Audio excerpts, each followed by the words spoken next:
Bienvenidos a Ecos de Fe, un lugar donde las historias no solo se cuentan, sino que retumban el alma. Hoy tengo conmigo a un hombre que no predica desde la comodidad, sino desde el compromiso. Un pastor que llegó a los llanos con las manos vacías, pero con el corazón lleno de llamados.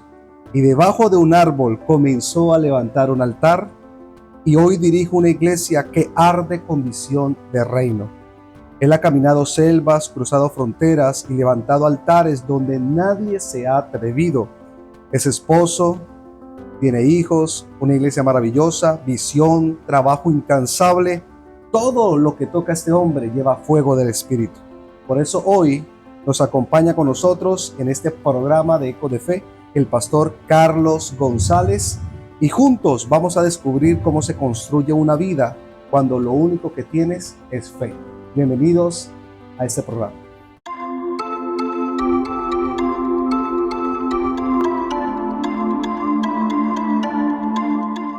Mi querido amigo, qué gusto poder tener este programa que lo he llamado una sección especial de Eco de Fe. No estamos en mi estudio de grabación allá en Bogotá. Me encuentro nada más y nada menos que en tierras llaneras, donde está el joropo, donde está la carne a la vara. Gracias, pastor, por darme la oportunidad de poder entrevistar. Pastor Israel, bendiciones a todas las personas que pueden vernos. Un placer, un gustazo siempre poder conversar. Pastor, qué gusto poder estar aquí y como siempre admirando su trabajo. Y quiero comenzar con la siguiente pregunta. ¿Cómo llegó ahora a Oca y qué sintió predicando por primera vez debajo de un árbol? ¿Nos puede comentar cómo empezó esto? Bueno, eso fue una cuestión de un llamado de Dios tremendo. Nosotros habíamos iniciado hacía 4 años antes una congregación en Ibagué, una congregación en crecimiento, formación. Habíamos ya pagado un precio enorme y estábamos ya adquiriendo una estabilidad. De repente Dios me da una palabra de que me iba a mover de esa ciudad para una zona de frontera. Yo no sabía cuál era esa ciudad. Yo me imaginé que esa zona de frontera tenía que ser por ahí en Nariño, frontera con el Ecuador, una frontera, no sé, con Brasil, con Perú. Lo cierto es que yo le dije a mi esposa lo que Dios me había hablado y ella dijo: estoy cansada de moverme, no quisiera seguir moviéndome más. Y ahí terminamos. Fui a hacer una campaña que me invitaron en Paz de Ariporo, y allí por medio de el pastor Leonardo Chaparro de la iglesia de Paz de Ariporo me dio una confirmación. Él no sabía lo que Dios me había hablado. Él no era el predicador, yo era el predicador, solo que ya terminamos la campaña y él va a orar por mí, y en medio de la oración el Espíritu Santo me da la siguiente palabra: yo te hablé que te iba a sacar de una zona a una zona de frontera, y hoy te digo cuál es esa ciudad. Esa ciudad es Arauca y te voy a sacar en menos de 40 días. Wow. Era más o menos para la fecha de abril. Mis hijos habían empezado hacía 2 meses su año lectivo. Era todo muy difícil. Aparte de eso, movernos de allá para acá, volver a comenzar, no habían recursos, habían compromisos que nosotros habíamos adquirido. Estaba también la negativa de mi esposa. Nosotros tenemos un matrimonio ya de 20 años. Wow. La mayoría de ese matrimonio ha sido viajando de un lugar para otro, moviéndonos de un lugar para otro. Ya cuando vienen los chicos se hace más difícil. Y bueno, todos sabemos que el mundo perfecto para una esposa es la estabilidad. Exacto. Y ella en Ibagué sentía que ya tenía esa estabilidad para criar nuestros hijos y para permanecer allí. Ahora yo vengo, hablo con ella, ella me dice que no está de acuerdo. Entonces yo aprendí algo y es que uno no debe discutir con la pareja o obligar a la pareja a hacer lo que uno quiere, sino cuando algo es de Dios, uno ora: Señor, la percepción que has puesto en mi espíritu, ponlo en ella. Exacto. Y yo sé que eres tú, pero yo necesito que tú me confirmes y que tú me proveas los recursos que estoy necesitando para cerrar un ciclo a paz y salvo, no dejar ninguna deuda, cumplir todas las obligaciones financieras. Y heme aquí, Pasado algunos días, mi esposa tiene una revelación de parte de Dios, la llama en la madrugada y el Señor le habla y le dice, dile a mi siervo que se prepare y prepárese usted también porque los voy a mover. Si algo hemos aprendido es hacer la voluntad perfecta de Dios, porque he entendido que no se va a tener éxito en la vida si tratamos de ser una persona diferente al llamado. Entonces debe haber simetría, debe haber coherencia con el llamado. Así que bueno, ahora ya tenía el apoyo de mi esposa, ya no había inconveniente, ahora faltaban los recursos económicos y en menos de una semana Dios proveyó los recursos económicos para dejar sano todo allí, para enviar nuestro trasteo, todo lo de rigor, lo que es característico de un traslado. Ahora faltaba el desplazamiento de nosotros. Nos montamos en el carro que teníamos, un Nissan modelo 95, y la gasolina solamente nos alcanzó hasta Yopal. Ah, caramba. Pudimos pagar peajes y gasolina hasta Yopal. Viniendo de Ibagué, llegando a Yopal, el pastor de Yopal, el pastor Cosme, me llama y me dice, Pastor Carlos, ya que vas a pasar por aquí, ¿por qué no te quedas el fin de semana? Y usted, por supuesto. Y me predicas y me apoyas. Y bueno, pastor, perfecto. Entonces me quedé ese fin de semana. Los pastores y la iglesia me dieron una ofrenda y con esa ofrenda pude recorrer el siguiente tramo del camino, que era llegar a Arauca. Y bueno, empezamos. Sin embargo, no empezamos inmediatamente. Tuve que hacer unas agendas de misiones, más o menos habían agendas como para 2 años. Sin embargo, empezamos el trabajo en la casa de mi mamá, hacíamos un grupo de oración, pero la mayor parte del tiempo yo estaba afuera predicando en las iglesias, hasta que estando en Aguazul, Casanare, mi esposa me dice, ¿cuándo vamos a iniciar oficialmente?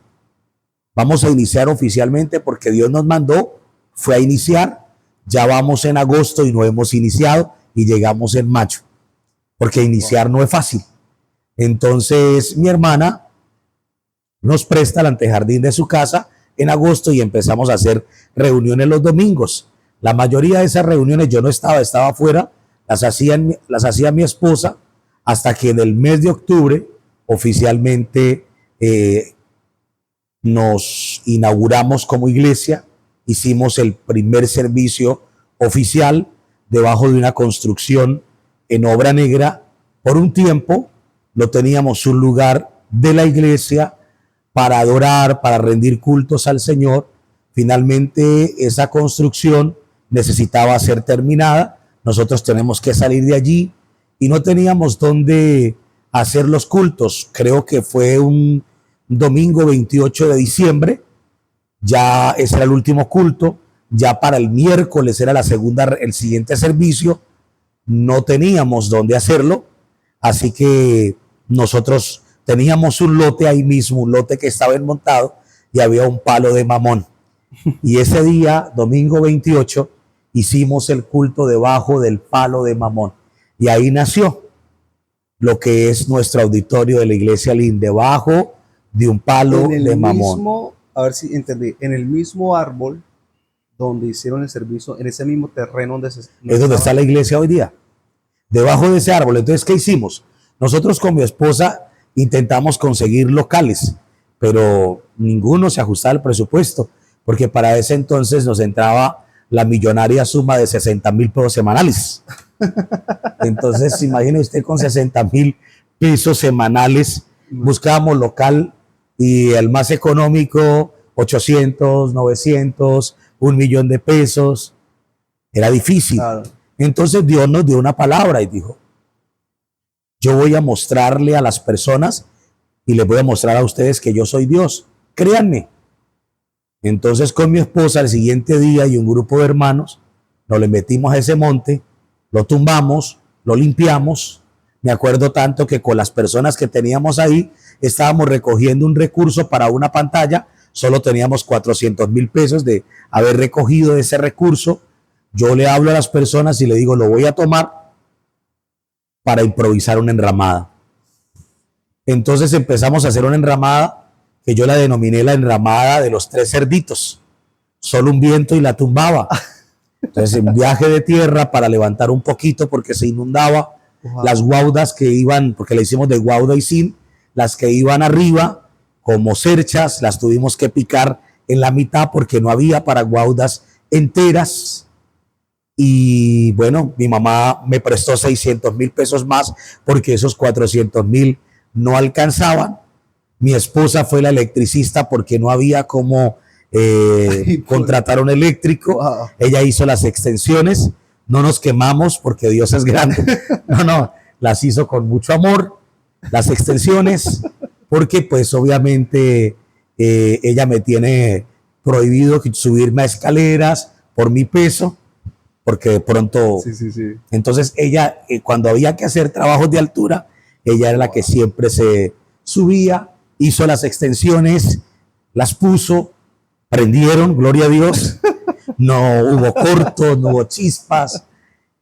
Y el siguiente año, ese miércoles, creo que era un 2 de enero, empezamos el primer servicio en esa enramada, piso de tierra, humilde, sin arriba, se movía cuando hacía viento, extensiones improvisadas, artesanales. Empezamos, la gloria de Dios siempre estuvo. Cuando iba a orar por las personas, yo no pensaba tanto en que Dios fuera a orar, pensaba tanto en la revolcada que se iban a pegar. Miraba a esas mujeres llegar con esas blusitas blanquitas. Yo decía, santo Dios, y se levantaban con las camisas amarillas. Pero Dios empezó a llenar ese lugar. Así es. Ese lugar donde tuvimos un crecimiento exponencial. La gente venía a ese lugar y lo último que le prestaba atención era la humildad de ese lugar. Wow. Todo lo contrario, la iglesia de la enramada empezó a conocerse. Habían vecinos que despectivamente, cuando les preguntaban, ¿dónde queda una iglesia por aquí? Decían, ¿cuál iglesia? Eso lo que es una enramada.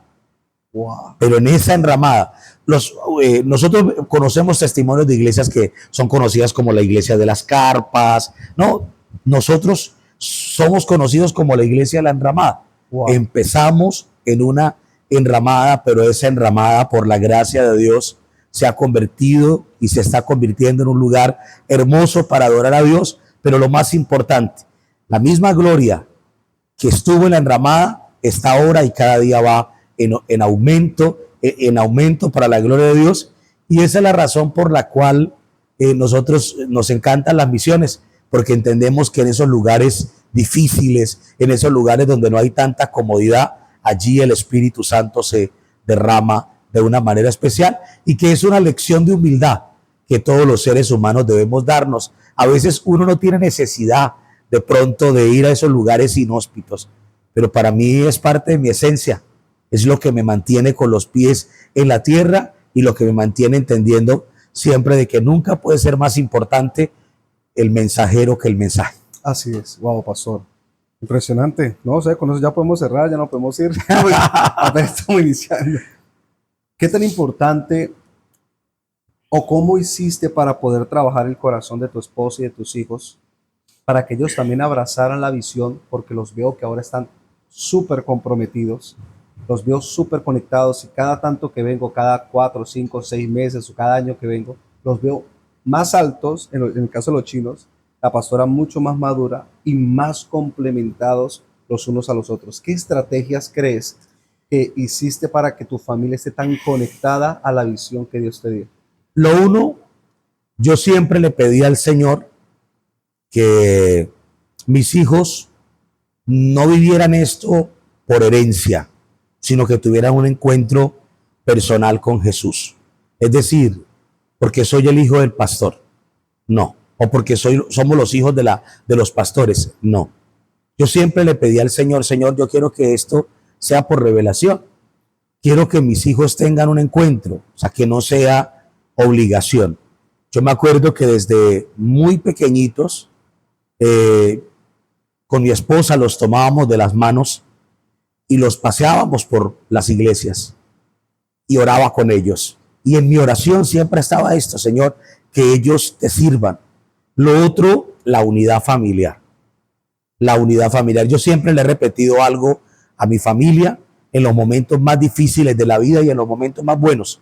Recuerde que en la vida vamos a tener a Dios y nos tenemos a nosotros 4. Wow. Entonces, como esa unidad familiar. Personas vienen, Ujú, personas van. Personas te aman, personas te odian. ujú. Personas te ayudan, personas te quitan ayuda. Personas hoy te tienen en un pedestal, tú eres el mejor pastor del mundo. Mañana pasas a ser el peor pastor de todos. Entonces yo llegué a mi iglesia, a la iglesia, a pastorear a las iglesias que pastoreé. Yo llegué con mi familia, yo no llegué con las personas. Y entonces siempre les he enseñado, espero que en cada lugar donde yo vaya, llegue con mi familia y me vaya con mi familia a un lugar, a otros, a servir a Dios. ¿Ese pensamiento tan bonito que tienes nació de ti o también fue el producto de ejemplos que tuviste, buenos y malos, en el cual tú concluiste lo que nos estás diciendo? Es una conjugación de las dos. Ok. Yo creo que todas las personas en la vida sirven de ejemplo.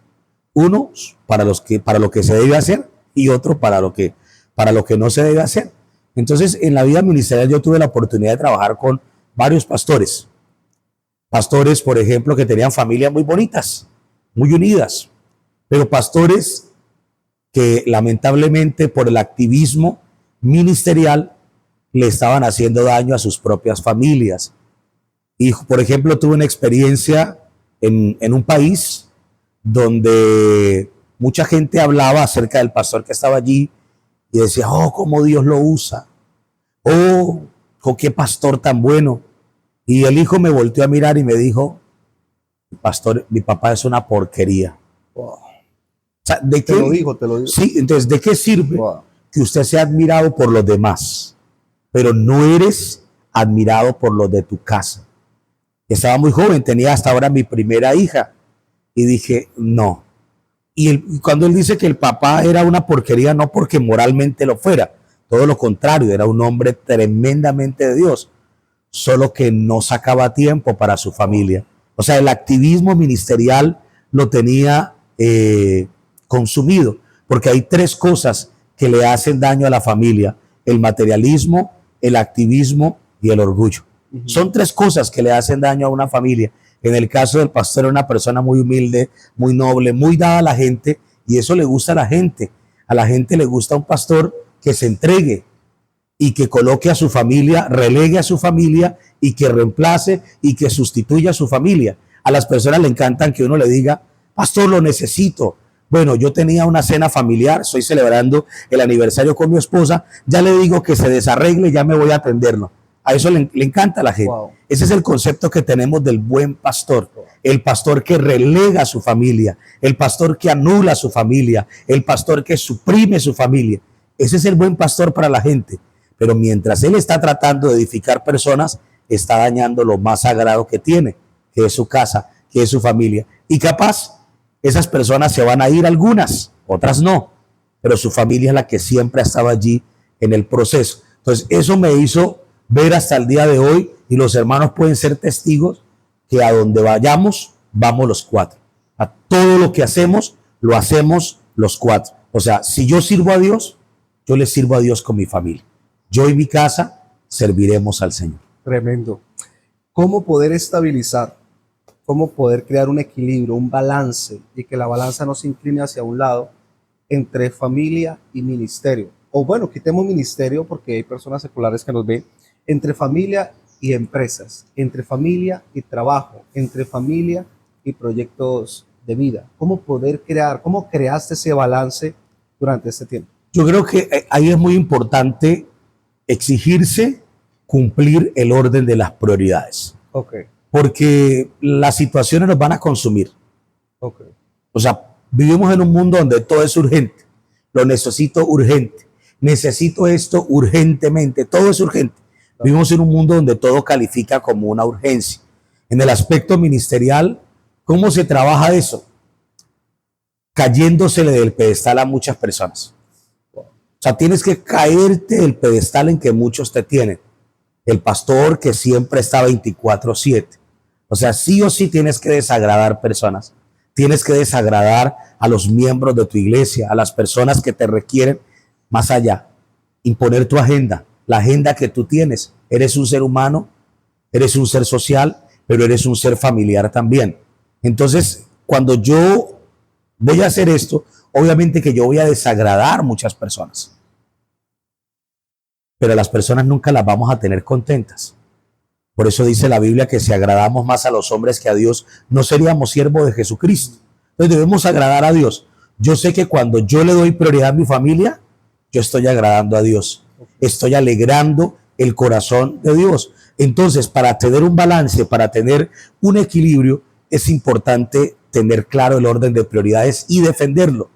Primero Dios, segundo la familia y tercero lo demás. O sea, el orden de prioridades nunca hay que perderlo. Obvio que todavía caemos en ese error. Uno de los errores que yo caigo constantemente es ese. Y una de las discusiones que muchas veces tenemos en familia es esa. O sea, todo el tiempo estás en función. Decía un pastor, la ofrenda más grande que alguien da en la iglesia no la dan los empresarios de la iglesia, la da la familia del pastor, porque ellos están ofrendando a su padre, están ofrendando a su esposo. ¿Por qué? Porque uno se ocupa demasiado de cuidar el jardín de otros y descuida su propio jardín. Entonces, situaciones como usted se tiene que ver una película como si fuera una serie. 15 minutos hoy, 15 minutos mañana, 15 minutos pasado mañana, porque no dispone de mucho tiempo. Es una de las cosas que mis hijos y mi esposa, cuando proponemos plan de películas, me dice, apague el bendito celular. Porque si usted no apaga el bendito celular, yo escucho a mi esposa. O sea, me dice, aceptamos que se duerma. Duérmase tranquilo.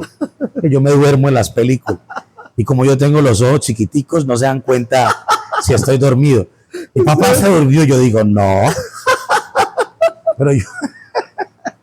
Entonces, una de las condiciones que ellos me ponen es, apague el celular.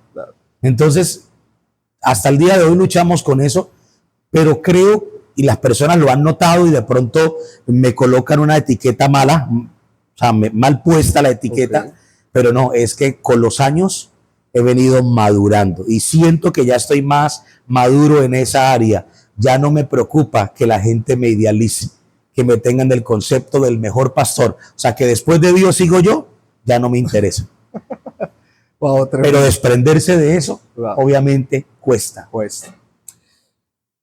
¿Qué le motivó a quedarse cuando no había nada en esa enramada? ¿Qué lo mantuvo firme hasta el día de hoy? Tengo una experiencia para responderle esa pregunta.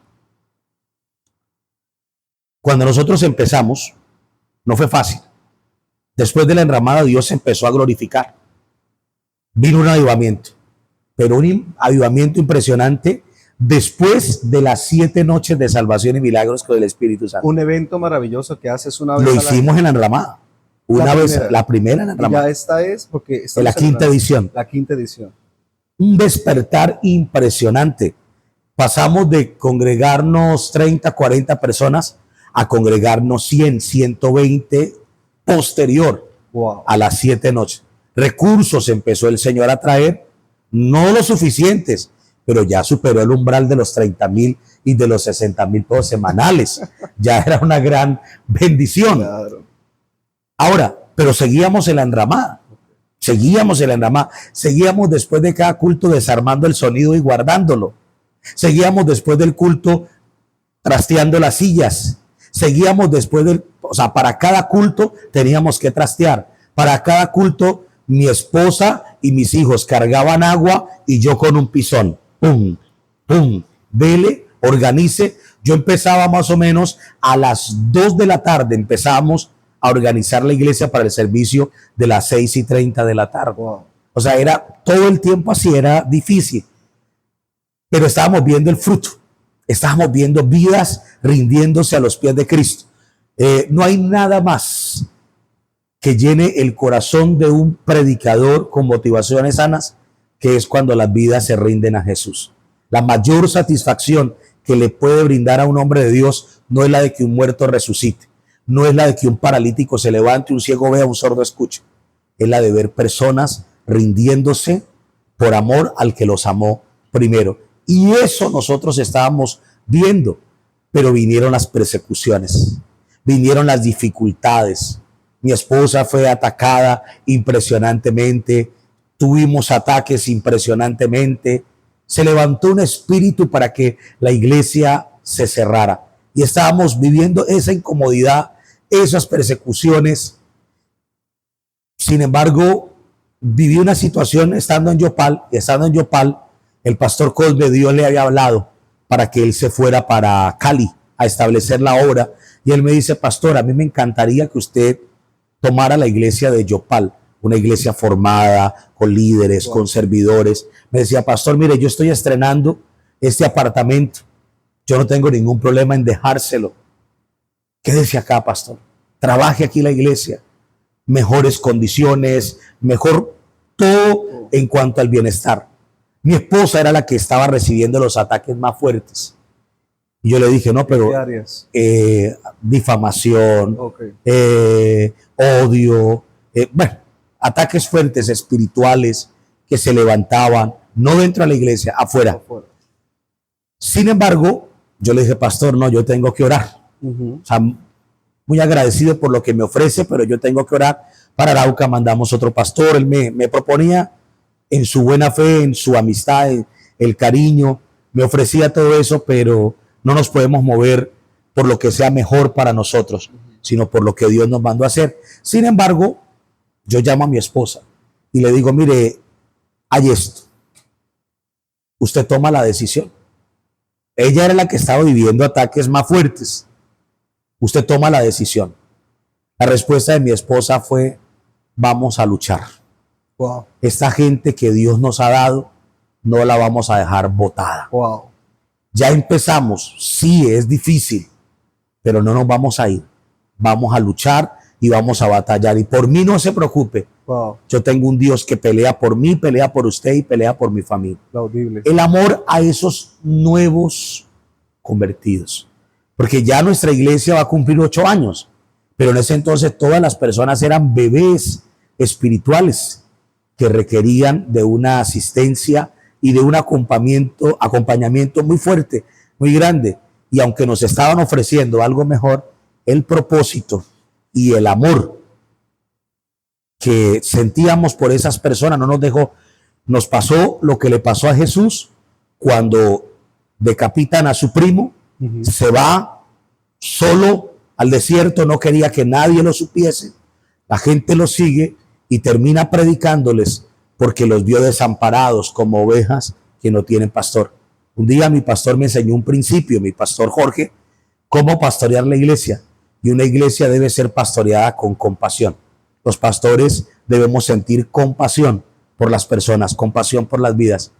Y yo me imaginaba las caritas de las personas que hasta ahora estaban llegando, sus problemas, sus vivencias, sus circunstancias, sus dificultades. Y dije, no, yo no puedo pensar en mí. Yo no puedo pensar en lo que es mejor para mí. Dios no me ha dicho nada. Yo tengo que pensar en lo que es mejor, en lo que Dios quiere, en lo que Dios me llamó a hacer. Y por esa razón, seguimos. Wow, pastor. Bueno, por lo que veo va para la segunda parte. Espero ojalá antes de volverme para mi ciudad podamos hacer la segunda parte, por favor. Pero te tengo otra pregunta importante. ¿Alguna vez ha pensado en rendirse? Muchas. ¿Qué te ha motivado para no hacer? Yo creo que todos los seres humanos vivimos todo el tiempo, digamos, situaciones de desánimo. Situaciones donde uno quiere rendirse, donde uno se cansa, donde uno se fatiga, donde uno se desanima, donde hay momentos que usted siente que te dieron la espalda. Hablemoslo en la vida ministerial, que usted lo dio todo por personas, pero no valoraron ese tiempo, no valoraron todo lo que por la gracia de Dios usted hizo. Y muchas veces nosotros no somos tan atacados por la gente de afuera, muchas veces somos atacados por la gente de adentro. De las personas de afuera uno espera que digan un montón de sandeces, pero de las personas de adentro no. Entonces llega un momento en que uno como que se quiere rendir, como que se desanima, como que se cansa. Pero es ahí donde uno dice, no puedo perder la comunión con Dios. ¿Por qué? Porque hay una pasión, porque hay un llamado, porque no me veo haciendo otra cosa, no porque me quede grande hacer otra cosa. Es que a Jesús le preguntaron una vez, ¿eres tú el rey de los judíos? Y él dijo, sí, porque yo para esto he nacido. Entonces yo soy un convencido que yo nací para esto. Wow. Yo no nací para otra cosa. Yo nací para predicar a Jesucristo como Salvador, como solución. Más allá de la complejidad del ministerio, nací para llevar el mensaje de esperanza. Ahora entiendo que lo que causa el desánimo es la falta de comunión con Dios. ¿Por qué? Porque Dios nos dio algo maravilloso que hay que protegerlo y es el gozo. Él dijo que el gozo del Señor es nuestra fortaleza. Así es. Si el gozo del Señor es mi fortaleza, la ausencia del mismo sería mi principal debilidad. Entonces yo no puedo perder el gozo. Así que todo el tiempo, para no desanimarme, debo conservar, debo restaurar el gozo. Pero ¿a dónde está el gozo? Salmo 16:11 lo dice, en tu presencia hay plenitud de gozo. Entonces ese gozo tiene una morada, tiene un domicilio y tiene un lugar de residencia. Y ese epicentro del gozo es la presencia de Dios. Entonces, si usted deja de ir a la presencia de Dios, usted va a perder su gozo. Y al perder su gozo se va a desanimar y va a tirar la toalla. Yo siempre he dicho que a la presencia de Dios muchas veces uno entra convertido en un gato, pero sale convertido en un león. Así es. Tremendo. Hay una frase que esta primera sección me deja. Muchos comienzan con pasión, pocos perseveran con propósito. Yo veo que a ti te ha mantenido más que la pasión, porque eres una persona muy apasionada por lo que haces. Se te nota. Se te nota con tu entrega, se te nota con tu vocabulario, se te nota con tu expresión no verbal, se te nota con tus acciones, se te nota en lo que estás haciendo en la iglesia. Se nota que en serio estás apasionado. Pero realmente por encima de esa pasión hay un propósito. ¿Cuál es el propósito que crees que Dios te trajo para aquí en Arauca y levantar el IN? Dios nos llamó a hacer un ministerio de restauración. Mire, en mis planes no estaba Arauca, en mis planes. Yo conocí al Señor muy joven, a la edad de 13 años. A la edad de 14 años yo ya no vivía en Arauca. Me fui a servir a Dios. 19 años después Dios me permite regresar a Arauca y llevamos 8 años de haber regresado a Arauca. Yo no me miraba en Arauca. Yo pensé que Arauca no era un lugar donde Dios me iba a plantar. Pero Dios decidió llevarme y luego me vuelve a traer Arauca. Entonces, el propósito es que en este departamento, esta frontera ha sido muy marginada. Aquí se han visto y se han vivido realidades muy fuertes.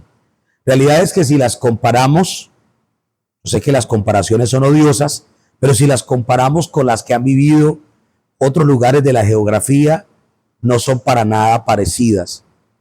Cuando yo recibo este llamado de Dios de unirme a la iglesia LIN, a mí me encantó la visión de este llamado, y es que el pueblo de Israel estaba en Mara, donde experimentaron las aguas amargas, pero de Mara Dios los llevó a un lugar llamado Elín, donde habían 12 fuentes de agua y 70 palmeras, y descansaron en ese lugar. Entonces, Mara representa amargura, Mara representa la vida y representa el mundo. Elín representa a Jesús, un lugar de descanso. Las 12 fuentes de agua representa la vida abundante de Dios, y las 70 palmeras representa el gozo completo. Existimos para que las personas que están en la amargura de la vida vengan a Jesús y encuentren un descanso para su alma. Entonces eso fue lo que me hizo enamorar, y dije, Arauca ha estado en Mara durante muchos años, necesitan venir al IN. El IN no es la iglesia, no es la razón social o la imagen corporativa. El IN es Jesús. Él dijo, vengan a mí los que están cargados y trabajados, y yo os haré descansar. Tremendo. Cuéntenos una historia, porque ha sido un hombre que ha hecho muchas misiones.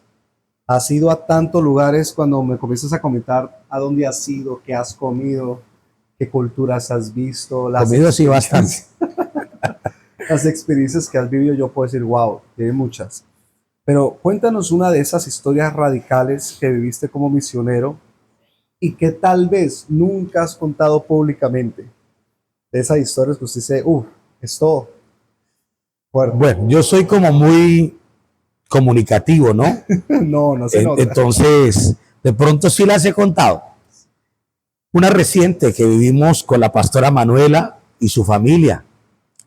La pastora Manuela venía desde Medellín a hacer aquí un seminario de liberación del alma, y ella venía en su carro particular, Medellín-Cúcuta, Cúcuta-Yopal, y yo estaba predicando en Tame, la iglesia del pastor Edward Vegas. Le dije, pastora, bueno, yo estoy aquí en Tame, usted ya está en Sogamoso, yo la espero y el lunes nos venimos encaravanados. Ella venía de hacer misiones, iba para Arauca, yo estaba predicando ese fin de semana o ese domingo en Tame, nos regresamos al siguiente día, y bueno, cuando salimos, todo normal, llegando aquí a Puente Lipa, se encendió una balacera. Ay, Dios santo. Yo fui el primer carro, había otro en el medio y la pastora Manuela venía en la parte de atrás. Yo alcancé a pasar, las balas pasaban por encima, wow. Rápidamente nos resguardamos, pero al carro que venía en el medio, el de la pastora Manuela, el Señor le tocó bajarse, correr, la pastora Manuela tuvo que echar reversa y le impactaron en varias partes el carro, las balas, y le poncharon las llantas. Fue un hostigamiento bastante largo, donde corrimos el riesgo de perder la vida. Yo iba con mi esposa y mis 2 hijos. Ay, ella iba con su mamá y su tío, y la persona que iba en el medio, la bala lo alcanzó a rozar, pero no alcanzó a entrar, cosa que es un milagro, porque las balas de fusil, los que saben dicen que ellas van locas y que es difícil que una bala de fusil roce, ella entra. Sin embargo, milagrosamente no hubo ningún muerto, a pesar de que el hostigamiento fue fuerte, y esa persona que iba en el medio de 2 pastores, Dios lo guardó y Dios nos guardó a nosotros para la gloria de Dios. Y otra es cuando íbamos en una lancha para la Amazonas peruana, yo venía de la Amazonas colombiana, íbamos para la Amazonas peruana y la lancha se encalló y nos tocó como a las 2 de la madrugada tirarnos al río Amazonas porque era tiempo de sequía y desencallar la lancha. Todos se tiraron, yo también me tiré, y allí pues obviamente eso es complejo. Yo me acordaba de Anaconda 1, Anaconda 2, Anaconda 3. Sí. Y bueno, son experiencias wow. En medio del río Amazonas, 2 de la mañana, haciendo misiones. Tremendo. ¿Cómo se preparó o cómo se prepara una emoción o en el área emocional y espiritual para hacer misiones? Porque hay gente que dice, yo quiero hacer misiones. ¿Cómo debería prepararse emocional y espiritualmente para eso? Lo primero, hay que desarrollar un corazón misionero. O sea, misiones se hacen. O sea, todos podemos hacer misiones. Misiones se hacen, número 1, con las rodillas que oran. Misiones se hacen, número 2, con las personas que dan, que apoyan financieramente.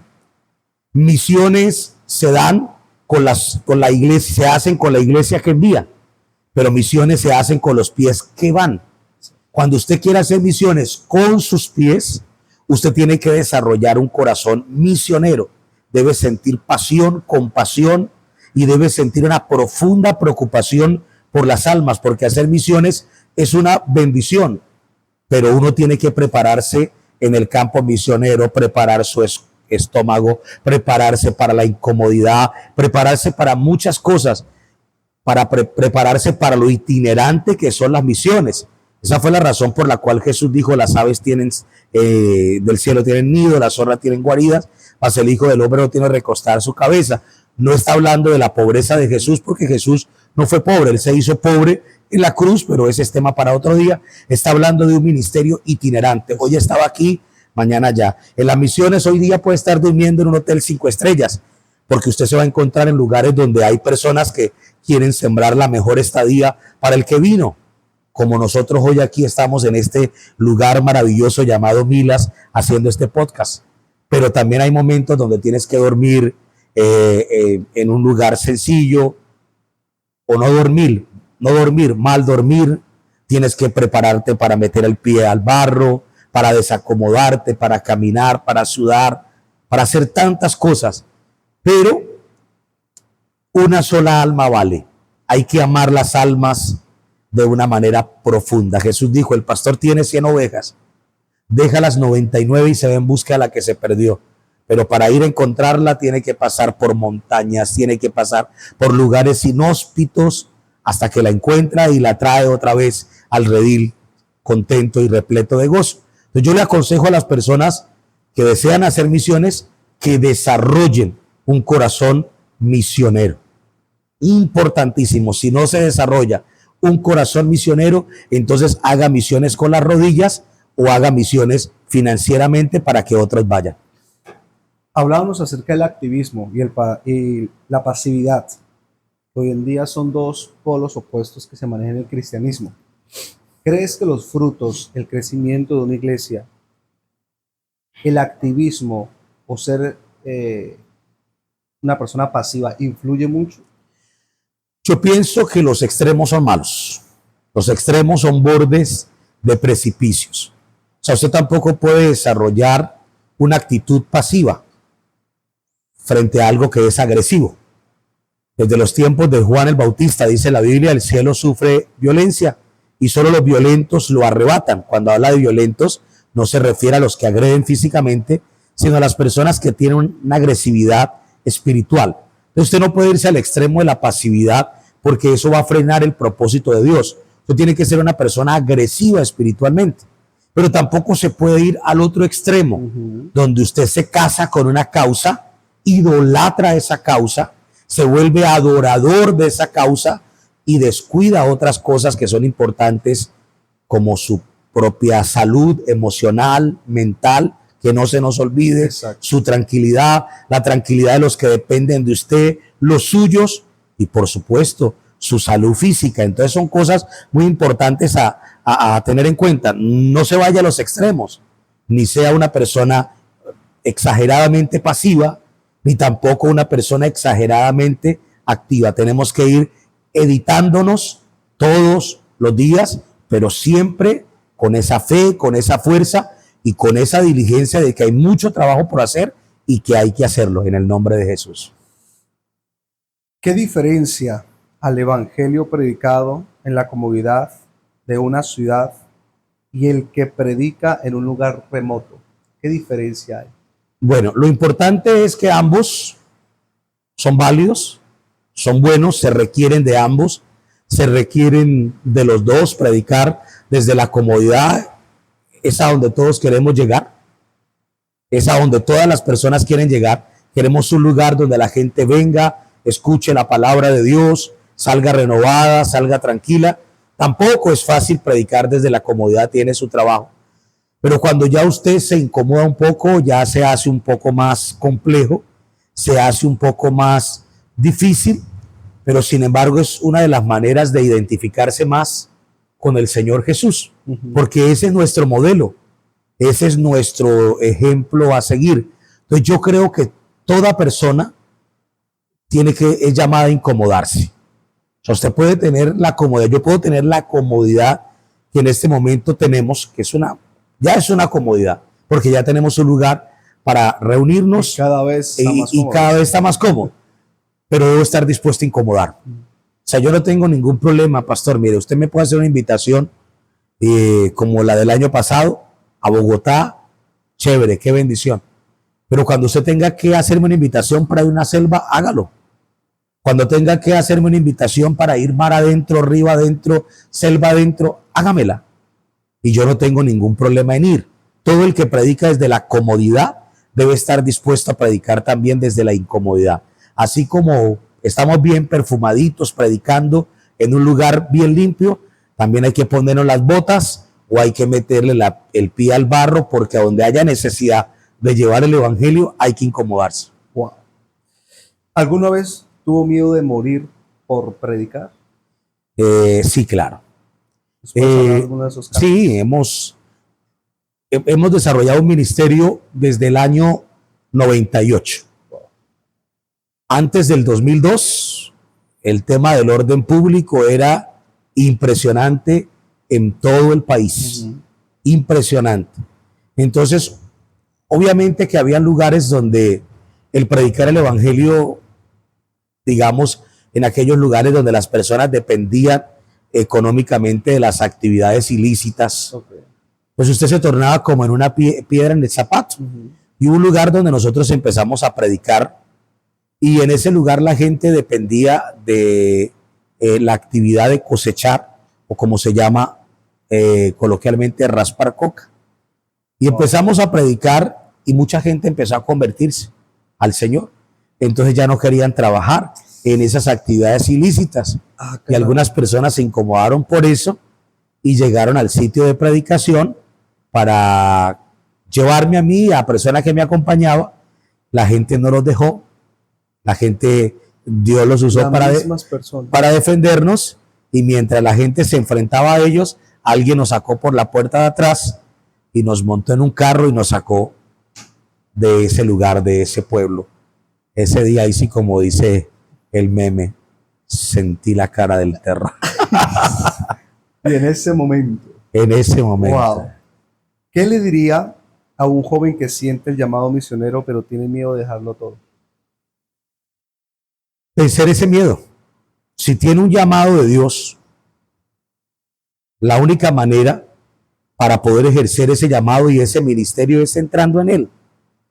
Que en Dios no hay pérdidas, que en Dios solo hay ganancias. Pero ojo, no es fácil. Para vivir un gran suceso, hay que vivir un gran proceso. Pero para llegar a la gloria hay que vivir una historia. La historia hay que vivirla. Empiece a vivir esa historia, porque entre más se demore, está perdiendo tiempo. Así es. Está perdiendo tiempo. O sea, en Dios no hay pérdida. Láncese en fe. Dios le dijo a Abraham, sal de tu tierra y de tu parentela. Y Abraham lo hizo. Dios le dijo a sus discípulos, vayan por todo el mundo, pero no lleven de más, lleven lo necesario, que yo voy a suplir. Entonces es vencer ese temor, es entender que cuando Dios da la visión, Dios da la provisión. Solo cuando se siente seguro de que es un llamado de Dios. Pero cuando es por emoción, cuando es basado, motivado por el ego, por el orgullo, ahí no va a pasar nada, porque pues hay tres clases de hombres y de mujeres que ejercen un llamado. Los que se hacen a ellos mismos, los que las personas los hacen, pero los que Dios llama y unge. Y si Dios te ha llamado y si Dios te ha ungido, hágale. En el nombre de Jesús, láncese fe, bogue mar adentro, eche su pan sobre las aguas. Ahora no le estoy diciendo que todo va a ser color de rosa. Hay que pagar un precio. La gente no quiere pagar el precio. La gente quiere victoria sin sacrificio. Si no hay sangre, no hay victoria. Y si no, pregúntele a Jesús. Wow, tremendo. Dos preguntas para terminar esta primera parte, porque quedamos en una segunda parte. Y es, ¿qué le dirías al Carlos de hace 10 años atrás? ¿Y qué le dirías en este momento al Carlos 10 años después? Esa es una muy buena pregunta. ¿Qué le diría?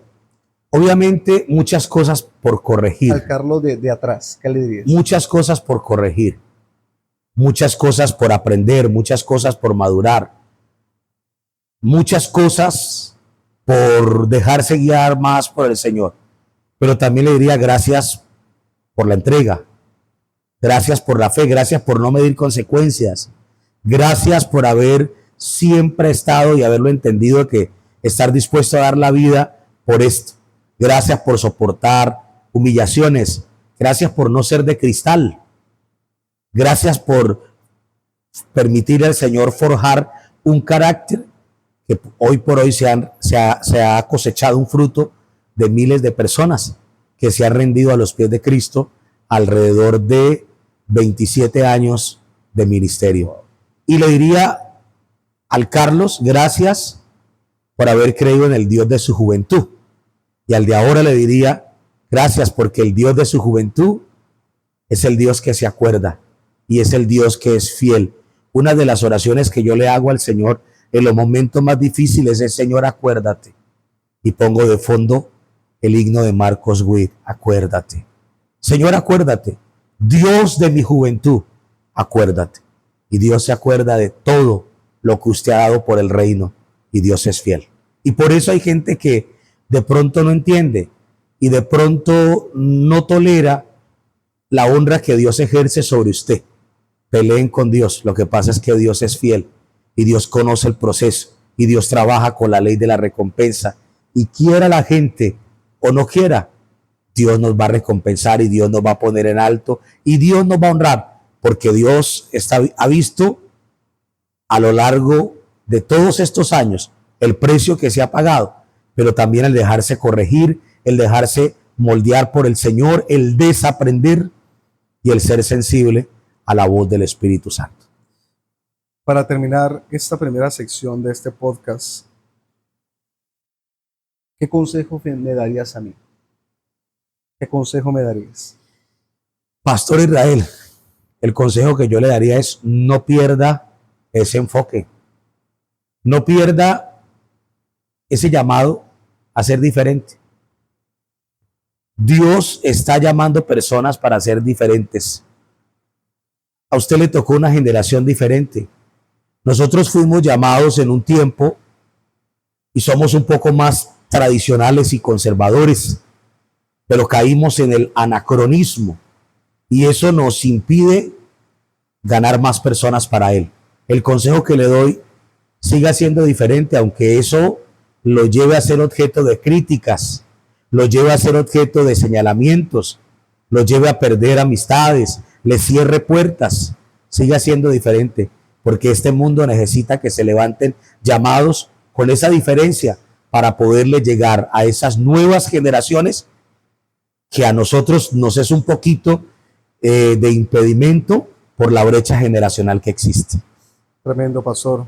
Muchísimas gracias, pastor. De pronto, ¿y nos puede decir dónde estamos? Estamos en un lugar preciosísimo. Estoy maravillado porque este lugar recién se está estrenado, lleva apenas un mes de haberse abierto. De hecho, me impactó tanto el testimonio de la dueña de este lugar al decirme que empezó con 50,000 pesos en su bolsillo, y yo no puedo creer que esto se haya hecho con 50,000 pesos, con la primera inversión, con las primicias, con eso poco se haga hecho tan impresionante, y por eso la voy a tener también en mi podcast. Antes de irme, ¿nos podría decir dónde estamos? Este lugar se llama Mila, es la abreviatura de milagro, porque usted lo dijo, empezó con 50,000 pesos. Wow. Y existe porque Dios hizo un milagro. Es la prueba tangible y fehaciente de que los sueños en Dios se cumplen, que Dios de lo poco hace mucho cuando alguien le cree a Dios. Es uno de los lugares más hermosos, me atrevo a decir, es el lugar de moda. Exacto. Ahorita en Arauca, está en tendencia. En Arauca es un lugar hermoso, pero lo más lindo y lo más hermoso de Mila no es la arquitectura, no es el diseño, es la paz, es la presencia de Dios, es el gozo. Tanto personas cristianas como no cristianas lo pueden corroborar.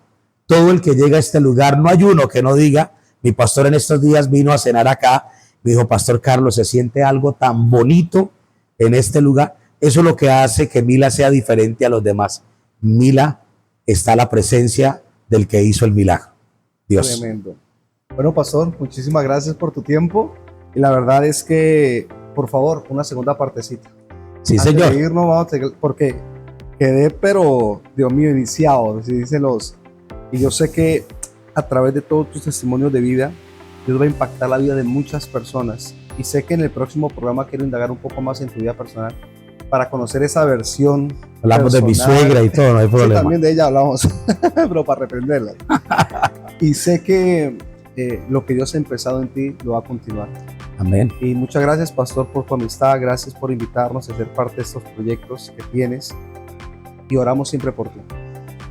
Gracias, Pastor Israel, a usted, por todas las personas que están viendo esta entrevista. Que Dios los continúe bendiciendo, que sigan haciendo cosas así, contenidos diferentes. Dios necesita personas que hagan contenido diferente, no contenido basura, sino contenido que realmente edifique. Y bueno, y como dirían, en las películas antiguas, esta historia continuará. Dios les bendiga, un abrazo enorme. Nos vemos en el próximo programa de Ecos de Fe.